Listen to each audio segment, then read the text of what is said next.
All right, Broncos fans. Let's talk about this disaster of a game yesterday. And man, there's no reason that we should almost lose by double digits to the Raiders. This is a game we should have won for sure. The skill gap. Well, just as far as players, the rosters, man, we're way more talented than these guys, man. And honestly, it's just one thing that's holding us back. I'm not gonna say one thing actually. There's a few things holding us back from really being a good team. But I'm gonna start out and say the main reason, the main thing is coaching, bro.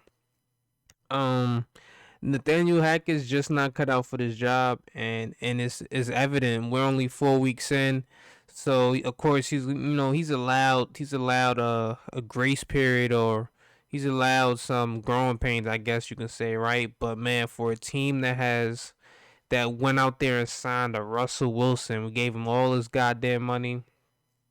We had admirations of winning the Super Bowl. I feel like this is a Super Bowl contender roster. Honestly, we got all the pieces. I mean, of course, I would have loved to see Tim Patrick healthy. He tore his ACL, and now unfortunately for us, Javonte Williams tears his ACL. So we're down to Melvin Gordon as our lead back with Mike Boone as the backup, and it's just a lot to be desired there, right? Melvin Gordon solid at best. Um, but the big thing and that kills him, and it just kills us time and time again, bro. This dude Melvin Gordon can't stop fumbling. Bro, this man has fumbleitis. I don't know what to do. And it's crazy because when he was on the I noticed it when he was on the Chargers, right? And I used to be one of the guys that trolled him, like, yo, he got fumbleitis, bro. This dude, I can just see the way he carried it. Like, he's a fumble waiting to happen, especially in a big spot. And of course, the Broncos end up signing him. So now, all the times I was trolling him about it's come back to bite us because he's on our roster. And honestly, man, this is just like this Javonte Williams injury couldn't come at a worse time because Melvin Gordon has fumbled every single game this season. Literally, how do you have 4 fumbles in 4 games? He's fumbled at least once in every single game this year. And and yesterday was just the icing on the cake, right? This is like a situation where it's almost like we can't play him anymore, but now we're forced to play him because Javonte Williams tears his ACL. So, uh, like I really think that fumble that cost us a touchdown, because of course the Raiders took it, they returned it to the crib, they got a score out of it. Um, I really think that fumble was going to be the turning point for us as far as the running back rooms go, and I really felt like, all right, they're not giving him the ball anymore, right? This is going to be like an 80-20, 80-20 backfield split. No more of the 60-40, 50-50, no more of that, right? And then Javonte Williams has an ACL. Unfortunate situation. Um, but yeah, I talked about a little bit of Melvin Gordon and Javonte Williams, but let's get into this offense, right? Now, if you look at the stats, you'll be like, all right, Russell Wilson, 17 for 25. What's that like a? I don't even know the percentage on that. It's like probably like somewhere around 65% completion percentage, 237, 9.5 yards an attempt. That's pretty good, right? But we still freaking lose. And and it's crazy. It's even worse because I think at one point in the game he was 12 for 13 or 12 for 14 or something like that. But the biggest takeaway from this offense is we're just so predictable, bro. Nathaniel Hackett, like, he's really riding the coattails of Aaron Rodgers and his dad, who was the offensive coordinator for the Cowboys. So he's been entrusted with the play calling duties, and I'm just starting to think, man, Aaron Rodgers is just making them look good, because you had Aaron Rodgers and you had Devontae Adams, and then you had a weak division at that too. So you had Aaron Rodgers, you had a weak division, so that's gonna boost you up a little bit. You're still under Matt Matt Lafleur, who I think was a solid play caller or whatnot, but who probably probably had a hand in what was being designed for the week. You know, whether he called the plays or not, I'm pretty sure he had a hand in what was being drawn up for the offense. So he got the benefit of the doubt there, right? And in hindsight, it kinda makes you look at, all right, Aaron Rodgers was gearing up. Well, we all believe it was gearing up for Aaron Rodgers to come to the Broncos this all season. And now that I look at it like that, it's like, bro, did he not come because he knew this dude was terrible? Like, he knew there's no way this guy should be a head coach. He had the insight. Like, he was somebody that's been with him every week, going through the game plan, everything like that, and he just knew what type of personality he was. He knew he was a fucking goof. That's let's just be real, right? And and I forgot who came up with the quote. I never verified it, but I'm pretty sure this has been verified. Like, I never heard it myself, but I heard somebody on probably ESPN talk about it before.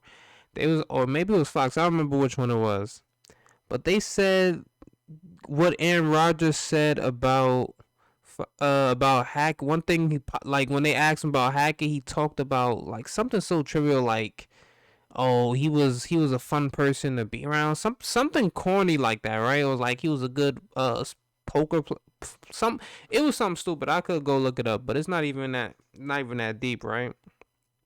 But nonetheless, man, it just lets you know, like, if he didn't the point was he didn't say anything about his football mind. He didn't big him up as a coach or anything like that. He talked about him personality. He's fun to be around. I think that's what he said. But yeah, so the offense has been stagnant. It's predictable, conservative play calling. So I'm not gonna lie to you. If I haven't charted this, I don't know. Somebody could probably go out there and chart this, but can somebody please tell me what is the percentage of times that we run the ball on first down?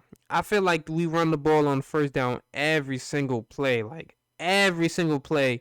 And of course, if we don't get good yards out of that, our offense has been struggling to play from behind the sticks. Like, so, third and longs have been killing us. We might have converted maybe like six third and longs all year, and about third and long, I'm probably saying like third and eight or so. Like, we just haven't had too many third down conversions. And then even when we get close to getting those, a penalty will happen, or we'll get a drop, or like I said, the penalty, a holding or something. Something will happen that will fry. So we get like I said, we get a penalty or we get a drop, or Russell Wilson misses a guy by like just a little bit, or somebody just makes a play and we'll get stopped 2 yards short. So it's been a lot of that all season, and I'm not necessarily sure things will change. But I don't think that if we don't make the playoffs, Nathaniel Hackett doesn't. He doesn't. I don't think he makes it a full year, bro. I think he's getting packed up as soon as the season is over. We might, if we're like, let's say we're like eight we're like 8 and like 7 or something like that. Or we going to week 17, we're like 8 and 8 or something like that, right? I don't even know if he makes it to week 17, bro. Like, this is bad for the type of roster we had, because honestly, the defense did disappoint yesterday, right? There's no reason we should give up 212 rushing yards. Derek Carr had 40 of them. Josh Jacobs had 144. And I think that was probably our worst game defensively all year. But there's no reason that the defense should have to come to save us every day, every single game. The offense is just not looking too good, and I just feel like it's just not a lot of creativity from Nathaniel Hackett, right? We're not utilizing Russell Wilson legs enough. I don't know if that's something they talked about before the season, where like, I'm getting older, I don't want to run too much, or he just didn't want Russell Wilson to run as much, 'cause he had Aaron Rodgers, so he's used to a prototypical quarterback, somebody that just stays in the pocket, upright, whatnot. But it's definitely some changes that need to come. We need to play to Russell Wilson's strengths. We need to get him on the move a little bit. We did actually run. I think he got maybe. Oh yeah, we scored. We scored. I was about to say I think he got stopped at a one, but no, we actually scored on Russell Wilson's only read option of the game. It was down in the goal line. I don't think we need to do that too often. Like, probably uh short distances, like maybe third and two, second and twos, just to keep the defense guessing and whatnot. And then that sets up the play action. It sets up the We could get some RPOs in there, man. We're just not doing enough, bro. I feel like we really have. I feel like we really have some pieces that on offense to like really make this thing go. Like we got Russell Wilson, we had Javonte up until yesterday, Judy, KJ Hamler, Cortland Sutton. Um, Another guy who I want to see, who I want to see involved in the offense. I want to see Montreal Washington involved in the offense. This guy is a hell of a kick returner. He's shifty as hell, bro. Like punt return, everything, man. Look, yesterday 3 punts, 66 yards, 22 a punt return. Really didn't have no kick returns. Everything was kicked out the back. But this guy looks like I'm not saying we need to like really involve him so much as like playing 20 snaps or something like that. But give him a few plays like so when he's in the game. It keep like we just got to keep guys guessing, keep them on their toes. And I just feel like the offense right now is real stagnant. So until the offense until the offense can put up, I say about 20, because we're probably gonna have to start putting up like 27 points a game if we're gonna give up 144 rushing yards. But yeah, it's just all bad right now. So get creative, get this guy Nathaniel Hackett out of here. I'm calling this season a wash, honestly. Like if by week 10 or 11 we don't have about 7 wins, yeah, the season's over. We're not making the playoffs. So gotta get together now. We're 2-2 right now, and we're in a tough division. Chargers 2-2, Chargers 2-2, Raiders 1-3. We already know the Chiefs gonna run away with it for the most part. They're 3-1, so uh, just looking forward to that wild card spot. So we can handle business. We can take maybe split with the Raiders. We're probably gonna lose twice to the Chiefs. If we can split with the Chiefs, I definitely feel confident that we'll make the playoffs. But if we split with the Chiefs, but I'm expecting 0-2, and we probably split with the we probably need both on the Chargers, honestly, to get in there. We need both on the Chargers. If we sweep any of these, if we sweep the Chiefs or the Chargers, we're in there. So that being said, man, we're gonna end it like that, man. I would love to know what you guys thought about the game yesterday. What changes need to be made? Um, and what's the focal like? Do we need to bring back Philip Lindsay? I see he's on the Colts practice squad, man, because I can't do it with Melvin Gordon no more. I just can't do it, man. This guy's fumbling at an all time high, and all I want to say is Philip Lindsay never fumbled for the Broncos ever. I think he has like one career fumble his entire career. So, with that being said, I'm head up out of here. Let me know what you guys think. Peace.